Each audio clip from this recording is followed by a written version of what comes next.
महसूल प्रशासनाने अवैध माती उत्खनन व वाहतुकीवर आळा घालण्यासाठी आज सकाळी सोहट्टा बाजार येथे धडक कारवाई केली। उपविभागीय अधिकारी मनोज लोणारकर व तहसीलदार सुनील चव्हाण यांच्या मार्गदर्शनाखाली नायब तहसीलदार नरेंद्र सोनवणे यांच्या नेतृत्वात ही कारवाई करण्यात आली।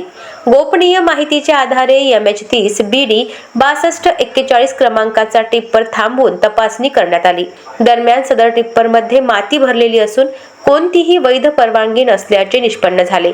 या प्रकरणी वाहन चालक अशोक सोनाजी ओइंबे यांच्या विरुद्ध संबंधित कायद्याअंतर्गत कारवाई सुरू करण्यात आली आहे। घटनास्थळी पंचनामा करून टिप्पर जप्त करण्यात आला असून महाराष्ट्र जमीन महसूल अधिनियम 1966 तसेच पर्यावरण संरक्षण अधिनियम 1986 अंतर्गत पुढील कार्यवाही करण्यात येत आहे। या कारवाईत तलाठी SN दाभाडे व कोतवाल चेतन वडाळ यांनी सक्रिय सहभाग घेतला। त्यांच्या तत्परतेमुळे ही कारवाई यशस्वीरित्या पार पडली। संध्याकाळपर्यंत संबंधित पोलीस ठाण्यात गुन्हा दाखल करण्याची प्रक्रिया सुरू होती, अशी माहिती प्रशासनाकडून देण्यात आली।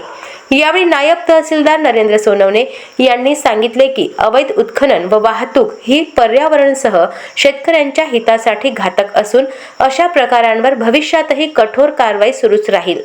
महसूल प्रशासनाने नागरिकांना आवाहन केले आहे की अशा अवैध कृत्यांची माहिती तात्काळ प्रशासनाला द्यावी, जेणेकरून वेळेवर व प्रभावी कारवाई करता येईल। अजिंक्य भारत न्यूजसाठी देवानंद खिरकर, अकोट तालुका प्रतिनिधी। अशाच महत्त्वपूर्ण बातम्यांच्या अपडेटसाठी अजिंक्य भारत न्यूजच्या पेजला फॉलो करा आणि सबस्क्राइब करा।